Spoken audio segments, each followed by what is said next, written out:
신약 성경은 하나님 안에 인간에 대해서, 즉 범죄했던 인간과 구원사의 인간 사이의 그 모든 기록에 대해서 모두 4가지를 말씀을 하고 있습니다. 바꿔 말하면 하나님 말씀의 신약 가운데서 인간이 어떠한 존재인가에 대해서 보통 4가지의 단계를 말씀을 합니다. 이 첫 번째가 로마서 3장 23절 말씀이 됩니다. 모든 사람이 죄를 범하였음에 하나님의 영광에 이르지 못했다. 이걸로 시작을 합니다. 바꿔 말하면 성경 말씀이 언급된 인간론 가운데 첫 번째가 무슨 말이겠습니까? 당신만이 아니고 나만이 아니고 모든 사람이 죄를 범하였음에 하나님의 영광에 이르지 못했다. 즉 성경은 첫 번째 인간론의 첫 단계가 뭡니까? 모두가 죄인이라는 겁니다. 다시 말하면 어떤 자도 아버지 앞에 의를 얻지 못한, 그래서 심판과 사망이 이미 결정된 존재인 것을 먼저 성경은 말하고 있습니다. 그래서 첫 번째가 뭐지요? 로마서 3장 23절, 모든 사람이 죄를 범하였음에 하나님의 영광에 결코 이르지 못했다는 말씀을 먼저 선포하지요. 두 번째가 로마서 6장 23절 말씀이 됩니다. 죄의 삭은 사망이요, 하나님의 은사는 그리스도에서는 영생을 말씀하십니다. 그래서 모든 사람이 아버지 앞에 죄인 됐기 때문에 마땅한 결과 바로 뭡니까? 죄의 삭이 바로 사망이라는 것을 입증한다는 거지요. 이 말은 무슨 말이냐면 인류의 모든 죽음이라는 것은 자연사가 아니고 죄에 대한 심판이라는 것입니다. 우리가 나이 먹어 이 땅을 떠나갈 경우에 우리가 늙어 죽었단 말하잖아요. 아닐 겁니다. 성경은 죄의 삭이 사망이기 때문에 인간의 모든 죽음은 자연사가 없다는 거지요. 심판에 속한 형벌로 우리가 죽음 말이라는 것이 바로 성경 말씀의 2가지 이유가 되는 것입니다. 로마서 3장 23절은 우리가 죄인됨을 선포한 것이고 6장 23절 말씀은 이런 까닭에 우리는 뭡니까? 사망을 언도받은, 사망을 심판받은, 사망을 결정된 이런 존재인 것을 먼저 말씀하고 있다는 것이 아니겠습니까? 세 번째가 뭡니까? 로마서 5장 14절 말씀이 됩니다. 이 말은 무슨 말입니까? 아담 이후 모세까지 이 땅 모든 죄인 위에 사망이 왕노릇했다는 거예요. 사망이 어떤 노릇? 왕노릇했다는 거지요. 사망이 우리 왕이에요. 여러분, 왕은 어떤 권세가 있습니까? 명령할 때 우리는 복종할 권세가 있잖아요. 이러니까 사망이 왕에 대해서 이 땅을 통치했다는 거예요. 그래서 우리는 뭡니까? 이 땅을 살면서 죽음을 두려워했고 죽음을 피할 길이 없다는 거지요. 이런 까닭에 성경 말하는 겁니다. 우리는 먼저 모든 사람이 죄인이었다. 그리고 모든 자가 아버지 앞에 죄의 삭신 사망의 아래 있다는 것이고요. 그 이유는 사망이 아담과 모세 이후까지 모든 자 위에서 사망이 우리한테 뭐 했다는 것입니까? 왕으로 역사했다는 거지요. 이러니까 사망의 명령에 아무도 그갈 수가 없다는 것이에요. 모든 자는 죽음을 피할 길이 없다는 것을 말씀하는 것이 아니겠습니까? 여기까지 본다면 인간은 희망 없는 존재가 됩니다. 이런데 성경은 4번째 말씀을 하지요. 에베소서 2장 1절 말씀이에요. 너희의 허물과 죄로 죽었던 너희를 살리셨도다. 너희의 허물과 죄로 죽었던 너희를 그리스도께서 살리셨도다. 이 4번째부터 복음이 되는 것입니다. 그러면 우리가 살림을 입었다는 거죠. 살았다는 것이 아니겠습니까? 사망 아래서 사망의 통치 아래 죽음을 이약받은, 그리고 죄인의 신분으로 이 땅을 살 때 심판을 피할 길이 없는 우리에게 성경 말씀은 새로운 소식을 주었습니다. 너희가 살았다는 거예요. 그 사람의 증거가 뭡니까? 바로 예수의 십자가 죽이라는 것을 말씀하는 것이 아니겠습니까? 지난 금요일날, 성금요일날에 가운데가 다리가 다 찬 거예요. 가운데 우리 아이들 4이 있었고요. 물론 민구도 왔습니다. 17명이 함께 말씀을 들을 경우에 제가 첫 번째 말은 이렇게 증거했죠. 여러분들 잘 듣기 바랍니다. 하나님은 전능자십니다. 이런데 당신 지으신 피조물이 하나님을 배역하고 죄와 손잡은 것이에요. 이러니까 인간은 뭐죠? 죄를 지은 뭐죠? 죄인입니다. 이런데 하나님은 공의와 자비를 함께 품고 있는 선풍이 계시지 않습니까? 이런데 하나님을 걱정하신 거죠. 하나님은 고민하신 것입니다. 죄는 무시할 수 없고 죄는 용서하고 싶고, 즉 죄와 죄인을 어떻게 동시에 심판하며 용서할 것인가, 이런 신비가 필요한데 인간에는 이 땅에 방법이 없잖아요. 여러분, 하나님은 죄를 미워하십니다. 죄는 마땅히 심판을 받아야 되지요. 이러나 죄는 아버지가 사랑한다는 거예요. 죄는 살릴 이유가 있지 않겠습니까? 이거 2가지에 양립할 수 없는 이런 문제가 있는데 십자가 사건은 죄를 심판하고 죄인을 살리시는 그 방법이 바로 십자가 사건이 아니겠습니까? 그래서 예수께서 십자가에 달리심을 통해서 인간의 모든 죄를 몸에 품으신 예수가 죄인 대표로 죽으심을 통하여 죄인은 죽었고 그분이 부활할 때 죄인이 산 것이 아니겠습니까? 따라하게 말하겠습니까? 십자가는 죄를 심판하고 죄인을 살리는 은혜가 만난 장소다. 십자가 이런 신비라는 거예요. 즉 십자가 자체는 무슨 말이겠습니까? 죄를 죽이고 죄인을 살리는, 즉 하나님의 죄에 대한 심판과 죄에 대한 긍휼을 만나는 것이 바로 십자가 사건이 아니겠습니까? 이 사건을 우리가 마음으로 믿어 영접을 하면 너희가 살았다는 말을 성경에 준다는 거 아니겠습니까? 이런 까닭에 십자가 사건은 단순한 심판이 아닌 거예요. 죄인과 죄를 함께 처리하는, 즉 죄는 철저히 공의로 심판하시고 죄인은 살리시는 이 아버지의 긍휼과 심판이 함께 어우러는 신비의 장소가 십자가라면 이 땅에서 이런 방법은 없다는 거지요. 여러분, 그 은총이 우리가 인클로드 포함이 되어 있다는 겁니다. 그래서 성경은 말하지요. 그 십자가 사건이 죄를 처리하고 부활을 통하여 우리가 죄삼 오랬음을 증명하는 이런 놀라운 하늘 신비의 두 사건을 아버지가 믿게 해주었다는 겁니다. 우리가 믿은 것이 아니고 믿게 해주었다는 겁니다. 그래서 성경은 에베소 2장 8절 말씀 뭐라고 언급합니까? 너희가 그 은혜를 인하여 믿음으로 말미암아 구원을 얻었나니 이는 너에게 난 것이 아니고 하나님의 선물이기에 너에게 자랑할 것이 없다. 그런 말이에요. 이걸 느낀다면 하나님을 찬양하며 구원을 노래하는 것이 우리한테 결코 아까운 일이 아니라는 것이 아니겠습니까? 찬미자 가사 말하잖아요. 만 개의 입이 있어도 그의 노래 다 찬양할 수 없다는 거예요. 여러분, 십자가 사건의 냉철한 과정을 통과한 자만이 부활의 영광을 맛볼 수가 있다는 거 아니겠습니까? 전 지금도 반복에 말하겠습니다. 새벽을 드리면서 어떻게 다 나올 수 있을까? 한 명도 빠짐없이. 물론 이름 아버지 모두 나올 수 없는 건 제가 알지요. 약속한 종이 한 명도 여러분들 결근이 없었어요. 너무도 기뻤다는 거지요. 그리고 금요일 날은 또 모집사님은 자기 조카를 다 데리고 나왔어요. 그리고 어떤 분들은 다 참석했습니다, 여러분들. 그래서 금요일 날에 저도 처음 봤거든요. 17이라는 것은 제거 숫자가 아니잖아요, 여러분들. 말씀을 증가할 때 제 가슴은 너무도 감사했다는 거 아니겠습니까? 그때 증가한 말씀이 바로 그거예요. 다 이루었다. 십자가에 남기신 구원의 보험의 가장 유익한 말, 다 이루었다. 컨스마트 베스트. 내가 네 빚과 죄를 다 청산했고 내가 너에게 구원의 완성을 주었다는 완성과 빚 갚음에 대한 말씀인 컨스마트 베스트. 다 이루었다 증가할 때 이 사건을 우리가 받아들이면, 그래서 영접하는 자, 곧 그 아들의 이름을 믿는 자들에게는 하나님의 자녀들은 권세를 주셨으니 우리가 영접, 즉 믿으면 예수가 이루신 모든 죄사함과 구원의 영광이 우리에게 선물로 주는 것이고 이것을 보니까 결코 빼앗기지 않는 아버지 선물로 남아있다. 그런 말이에요. 이런 자는 뭡니까? 부활에 동참하는 거란 말입니다. 이런 까닭에 십자가 사건은 뭡니까? 이사야 53장 5절 말씀. 그의 찔림은 우리의 허물을 인함이요 그의 사함은 우리의 죄악을 인함이라. 그가 징계를 받음으로 우리가 평안을 누리고 그가 채찍을 맞음으로 우리가 나음을 입었도다. 이 완성이 바로 십자가라면 저는 예수를 믿는 사람이 있다는 사실이 너무도 행복합니다. 제가 이런 은총을 믿음을 통해 알겠다는 사실과 이걸 믿게 해주신 은혜 가운데 제가 포함된 사실보다 저는 이 땅에서 더 큰 감이 없다고 생각합니다. 이런 자는 부활의 감사를 영접할 자격이 있다는 거지요. 이런 자 안타까운 것은 십자가를 몰라요. 십자가도 몰라요, 여러분들. 이러고 부활을 말한다는 것은 여러분들 앞뒤가 맞지 않는 것이 아니겠습니까? 여러분 여쭤보지요. 십자가는 죄인을 심판하고 죄인을 살리시는 아버지의 신비 공간입니다. 그런 까닭에 그 십자가 은총을 내가 마음으로 믿으면, 그 사건의 의미를 내가 마음으로 알고 입으로 신하여 믿으면 우리 마음속에서 여러분들 나의 구원이 완성되는 것이 아니겠습니까? 그런데 왜 주님은 십자가로 끝내지 않고 부활까지 이 땅에 선물을 주었을까? 십자가로 충분한데 다 이뤘다고 말씀을 주었는데 왜 부활까지 하나님께서는 주셨을까? 그 목적은 두 가지입니다.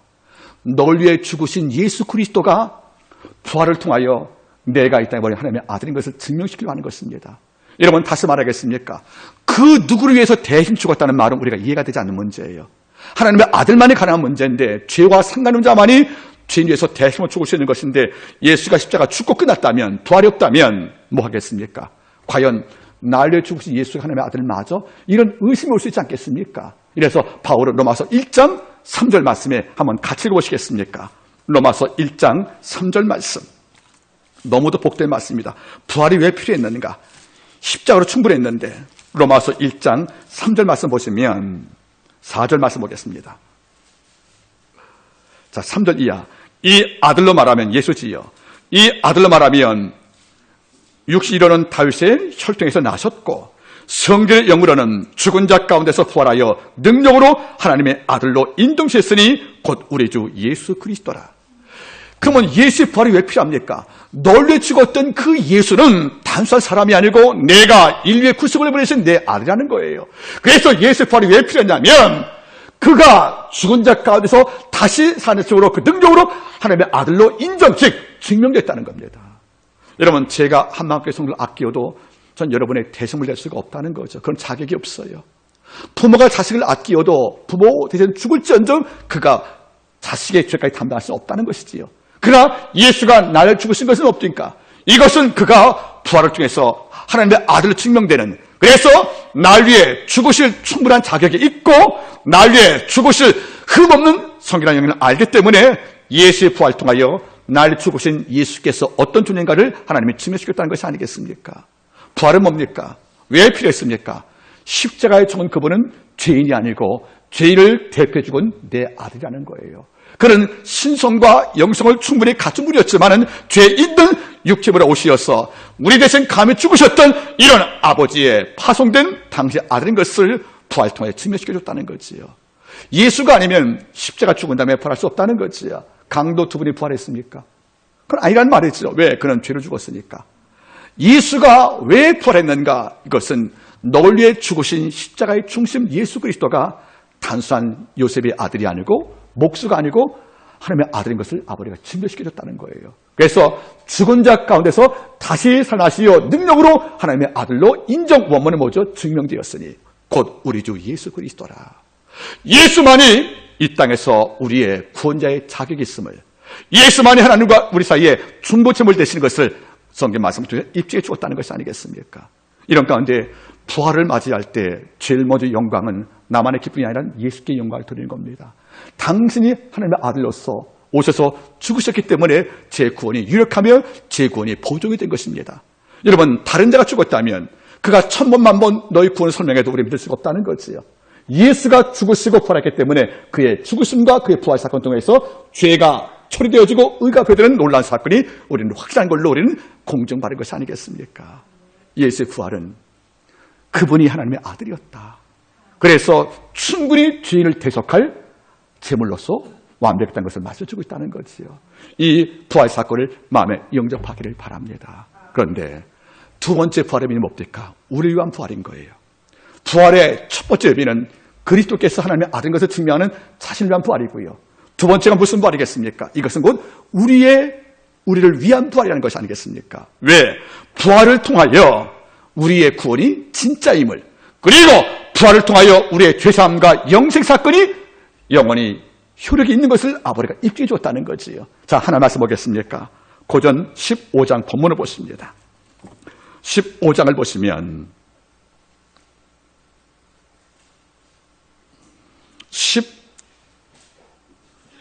17절, 그리스도께서 다시 사신 것이 없으면 너희의 믿음도 헛것이요 너희가 여전히 죄 가운데 있는 것이요 또한 그리스도 안에 잠자도 망했을 것이다. 여러분, 17절 말씀 우리 같이 읽었으면 참 고맙겠습니다. 자, 우리 바른 목소리로 시작. 그리스도께서 다시 사신 것이 없으면 너희의 믿음도 헛되고 너희가 여전히 어디 가운데? 죄 가운데 있는 거예요. 예수가 부활이 안 되었다면 우리가 뭡니까? 예수를 믿고 예수의 부활이 영생을 주었던, 즉 십자가의 죽음이 죄를 처리했고 예수의 부활이 영생을 부여했던 구원 사건임을 우리가 믿고 있었는데 예수가 부활이 없다면 우리가 믿었던 모든 믿음은 헛것일 것이고 우리가 아직도 죄사를 받지 못하는 죄 가운데 거하는 죄일 수밖에 없다는 거예요. 예수의 부활이 뭡니까 여러분들? 바로 우리에게 죄사함이 되었다는 분명한 사실을 역사 앞에서 증명했다는 것이 아니겠습니까? 그러니까 바울은 로마서 10장에서 말하는 겁니다. 너희 입으로 예수를 주라 고백하고 그를 죽은 자 가운데 다시 산 것을 내 마음에 믿으면 구원이실 거란 말이지요. 십자가 사건은 철저하게 죄를 죽이는 사건이에요. 하지만은 부활의 사건은 우리에게 생명이 있다는 사건인 동시에 죄사함을 얻은 증명을 아버지가 보신 것이 아니겠습니까? 이런데 예수가 십자가 죽고 끝났다면, 부활이 없다면 뭡니까? 너희가 여전히 어디 가운데? 죄 가운데 있다는 거예요. 우리가 부활을 믿지 못하면 우리 죄인인 겁니다. 근데 많은 사람은 착각하는 거예요. 십자가는 믿되 부활을 믿지 못하겠다는 거죠. 여러분, 사도신경을 다 우리 암송하십니까? 암송만 하십니까? 그건 믿습니까, 여러분들? 사도신경을 우리말 성경은 처음 어떻게 시작하지요? 전능하사 천지를 지으신 하나님 아버지를 내가 믿사오니지만 원문은 달라요. 라틴 원문은 앞에 끌레드가 먼저 붙어요. 내가 믿사오니 천지 지으신 하나님 이렇게 나오거든요. 처음 고백이었죠. 내가 믿사오니를 시작한단 말이에요. 믿기 때문에 고백한다는 거지요. 우리는 이것이 서술문이기 때문에 문장이 나가지만 원래 원문은 내가 믿사옵니다. 무엇을? 천지 지으신 하나님 아버지를. 내가 믿사옵니다. 무엇을? 본디오 빌라토가 말씀 십자가 사건을. 내가 믿사옵니다. 무엇을? 사흘 만에 부활한 사건을 이렇게 말하고 있다는 거예요. 사도신경은 뭘 말씀하는 것입니까? 믿음을 고백하는 것이지 암송을 말하는 게 아니거든요. 이 가운데 핵심 뭐죠? 저가 죽은 자 가운데서 사흘 만에 다시 살아나시요. 이 부활이 기독교의 근간을 이루는, 기독교의 핵과 뿌리를 이루는 놀라운 진리인데 많은 사람들이 사도신경을 고백할 때 입을 꾹 다물고 있는 거예요. 암송을 못했습니까? 믿지 못했습니까? 너무 길어서 지레스럽습니까? 저는 안 그럴 것만 같아요. 그 사도신경 안에 있는 모든 내용을 바라볼 때 우리에게 주시는 아버지의 은총과 구원의 과정과 구원 열매가 다 포함된 고백 아니겠습니까? 이걸 매일 고백할 때 어떤 마음 들어요? 너무도 감사하거든요. 제가 이 땅에 나이가 들어 기억을 잃어버려도 살수있만큼은 왜 기억하고 싶냐면 그 안에 우리의 믿음 받은 은총의 사랑이 다 포함된 위대한 고백문이 아니겠냐, 그런 말이에요. 여러분 잊지 마세요. 너희가 입으로 예수를 주나 시인하고 또 하나님께서 그를 죽은 자 가운데서 다시 한 것을 내 마음에 믿으면 구원이 이르리라는 말씀이란 말이에요. 우리 부활을 믿으면 얼마나 놀라 감기겠습니까? 이렇게 바울은 말하는 거예요. 예수의 부활이 없다면 너의 믿음은 헛것이다. 아무 소용없다는 거예요. 그리고 뭐죠? 너희가 여전히 죄 가운데 있다는 거예요. 그만큼 부활은 죄를 제거하는 놀라운 사건의 의미가 아니겠냐, 그런 말이에요. 이런데 오늘 보세요, 여러분들. 15장 12절 보시겠습니까? 그리스도께서 죽은 자 가운데서 다시 살아나셨다 전파되었거늘 너희 중에 어떤 이들은 어찌하여 죽은 자 가운데 부활이 있느냐고 마느냐. 이게 안타까웠다는 거예요. 예수의 부활을 본 자가 많은데 이걸 본 자가 많아서 선포하고 나니까 일부는 반응할 때 뭐죠? 어찌 죽은 자가 살 수 있냐고 오히려 묻고 있고 항변하고 오히려 따진다는 것이 아니겠습니까? 여러분, 그때만 그런 것이 아니에요. 너희 가운데 어찌 부활이 없다 하느냐? 이 바울이 여러분들 반문하는 거 보세요. 너무 기가 막히니까. 이런데 오늘도 마찬가지예요. 교회에 나와서 세례받고 직분도 받고 오래 믿었지만 부활을 믿지 못해요. 죽으면 끝이래요. 여러분, 죽으면 끝이면 뭐하러 예수 믿습니까? 여러분, 죽으면 모든 게 마지막이라면 우리가 왜 예수를 믿습니까? 우리는 죽음 나와 이루어질 정말 새로운 삶들, 정말 하나님의 창조의 원래로 돌아가서 하나님과 함께 이 땅에서 영생의 복을 우리가 안고 있는데 그런 소망 때문에 이 땅에서 때로 수고도 하고 섬기면서 은총을 타나는 것이 아니겠습니까? 믿는 성도가 죽음이 다라고 생각하여 죽음이 끝이라 생각한다면 여러분들 부활이 없는데 그런 자가 예수 믿으니까 무엇이겠냐는 것입니까? 예수 믿되 부활을 믿지 못하며 부활을 누리지 못한 성도보다 불쌍한 자가 없다는 것입니다. 에이든 토저가 말합니다. 부활 신앙은 여러분의 전체 인생에서 새로움을 알게 하는 또 하나의 부활이라는 거예요. 부활을 믿으면 죽음이 두렵지 않은 거죠. 과거는 죽음이 두려웠어요. 근데 새로운 걸 만드시는 거예요. 이게 죽음이라는 것이 뭡니까? 인생 끝이 아니고 영원한 나라의 닭에서 몸을 바꿔 입는 거예요. 그죠? 우리는 다 한번 죽잖아요. 믿지 않은 자가 주는 것은 심판의 결과 주는 것이고요. 믿는 자가 주는 것은 뭡니까? 천국을 들어가려고 새 몸을 입기 위해서 육을 벗는 게 죽음이라는 거예요. 이러니까 성도의 죽음과 불사 죽음은 의미가 다른 거죠. 우리의 죽음 무슨 말이겠습니까? 영원한 영생세에 가기 위해서 육의 몸 갖고 못 가니까 새 몸을 입기 위해서 육을 벗는 게 죽음 아니겠습니까? 그러니까 에이든 투자한 말이에요. 부활신앙은 우리에게 새로운 것을 부활시킨다고요. 우리는 죽음이 두려웠지만 우리는 소망으로 부활된 거예요. 우리는 죽음이 끝인데 부활신앙은 죽음 다음에 세계를 꿈꾸는 또 새로운 부활 준 것이 아니겠습니까? 이래서 부활신앙을 얻은 자는 살아가는 방법이 달라요. 역동과 생동과 감격이 있어요. 결코 입에서 죽겠단 말이 나오지 않는다는 거죠. 왜요? 하나님 앞에서 영원한 생명을 허락받았기 때문에 나를 믿고 내 아들을 믿는 자는 영생을 가졌고 영생을 갖고 사는 거잖아요. 이러니까 무슨 말이겠습니까? 이 땅을 살 때 육체의 남은 때를 하나님의 영광이 사는 것이고 설사 아버지가 내 목숨을 오라 할 때에도 우리는 뭡니까? 주님 이제 당신 곁에 가서 영 많고 미영만 이 땅의 육을 다 벗어버리고 가장 깨끗한 몸을 입고 당신과 영원히 찬미하는 세계에 제가 입성합니다. 아버지요 기다리십시오. 제가 한다는 찬양이 있다는 거예요. 이게 부활용이 아니겠습니까 여러분들? 잊지 마세요.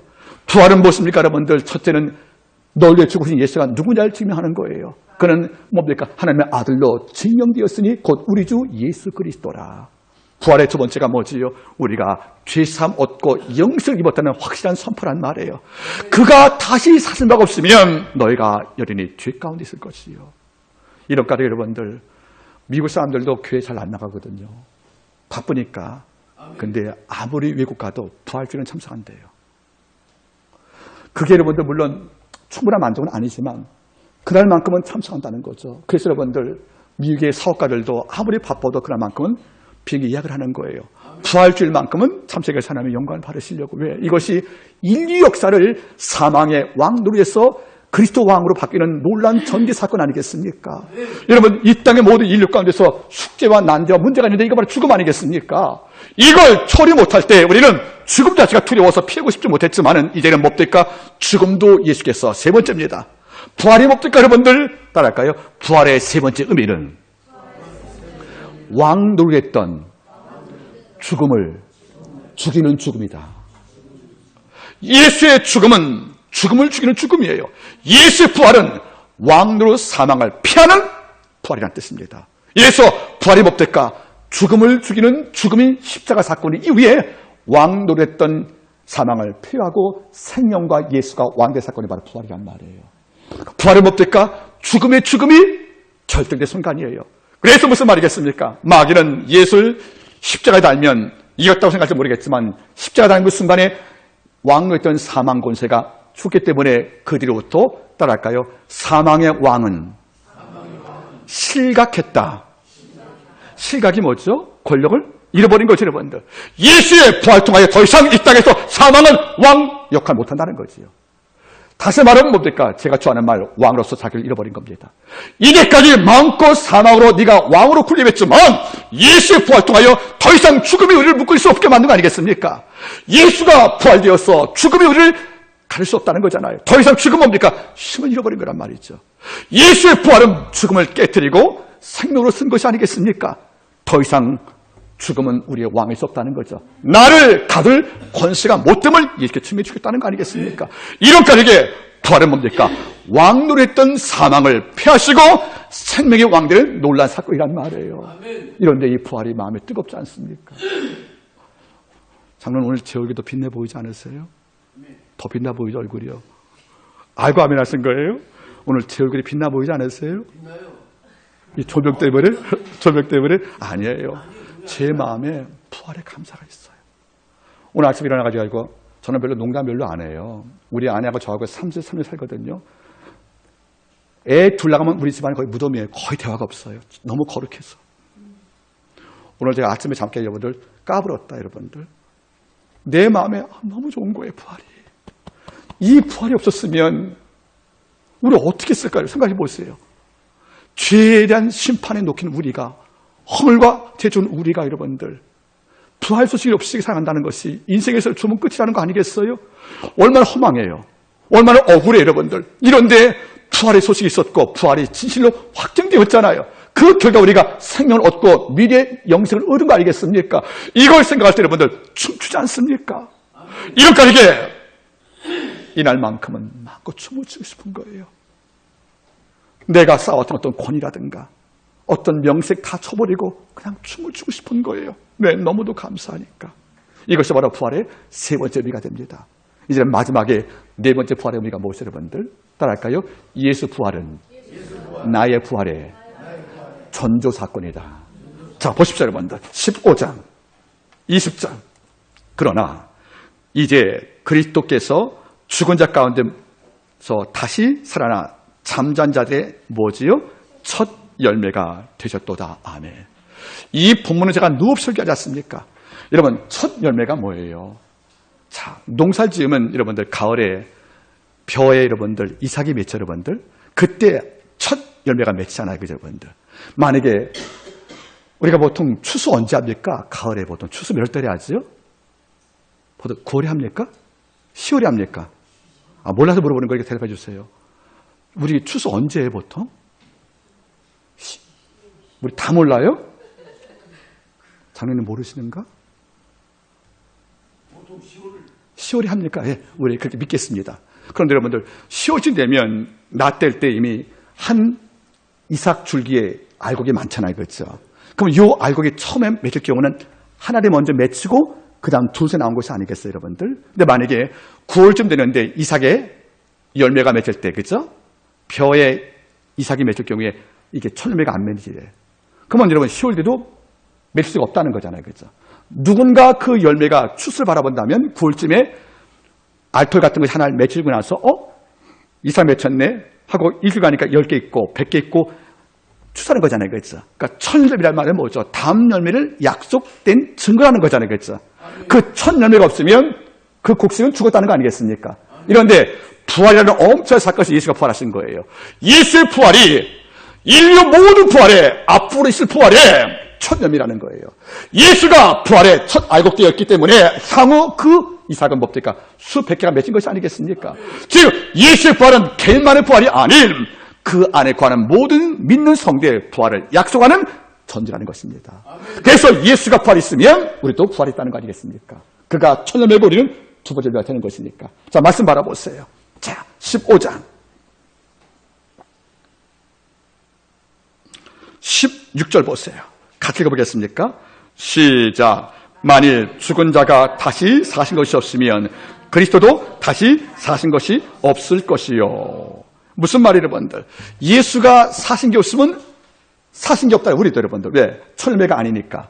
예수가 첫 열매니까 다음엔 내가 열매가 되는 거죠. 여러분 잊지 마세요. 예수가 부활한 것은 뭘 말씀하는 것입니까? 이 부활은 너에게도 앞으로 있을 거라는 예증인 거예요. 이것도 우리는 예수 부활이 개인 사건이 아닌 당신을 믿는 모든 성도의 부활 사건임을 우리는 영접할 수 있다는 것이 아니겠습니까? 자, 로마서 5장으로 잠깐 올라가 보시겠습니까? 자, 로마서 5장을 좀 보시기 바랍니다. 자, 6장이 낫겠습니다. 로마서 6장.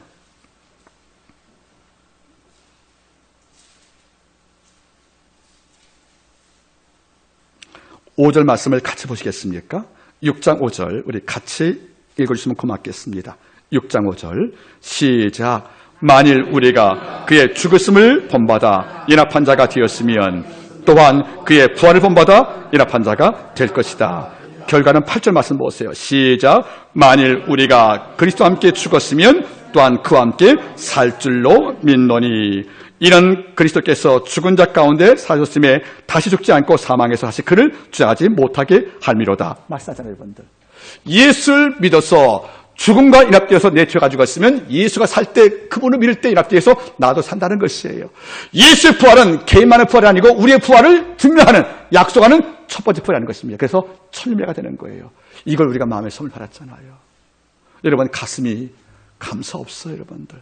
만약 이렇게 듣고도 만약에 여러분들 부활이 어디냐 그러면 더 이상 할 말은 없다는 거지요. 말씀을 제가 맺기를 원합니다. 설교 처음 돌아가지요. 성경은 우리에게 네 가지 사실을 말씀하는 거예요. 로마 3장 23절 말씀. 모든 사람이 죄를 범하였음에 하나님의 영광에 이르지 못했다. 모두가 죄인이라는 거예요. 저도 마찬가지였습니다. 믿기 전까지는. 두 번째가 6장 23절이에요. 죄의 싹은 사망이었다. 이러니까 죽음을 피할 수 없다는 거죠. 죽음이라는 것은 자연사가 아니야. 늙어주는 게 아니에요. 죄로 인해 주는 것입니다. 그렇죠? 그런데 로마서 5장 14절은 그 결과 우리 인생 가운데서 뭡니까 여러분들? 사망의 왕하여 나는 죽음의 복종할 수밖에 없다는 거예요. 이런데 복음은 에베소 2장 1절 말씀, 너희의 허물과 죄로 죽었던 너희를 그리스도께서 살리셨도다. 뭘 통하여? 십자가 사건을 통해서. 십자가는 뭡니까 여러분들? 죄는 처리하고 죄는 살리는 신비한 공간이라는 거지요. 그 십자가는 분명히 죄를 처리했지만 부활 통해서 예수가 하나님의 아들인 것을 증명해 줬다는 것이고, 부활 통하여 우리의 부활도 약속을 주었다는 겁니다. 이런 까닭에 부활절은 기독교인이 평생 가슴에 담을 절기와 같다, 그런 말입니다. 오늘 한밖에 모르는 성도분들, 오늘 계란 준비했을 것입니다. 그냥 계란이 아니에요. 구운 계란이에요. 삶은 계란이 아니에요. 여러분들 질이 다릅니다. 여러분들 부활 소식을 선포하시면서 이 지역사회에 부활의 감동이 있기를 부탁을 드리겠습니다. 기도하겠습니다.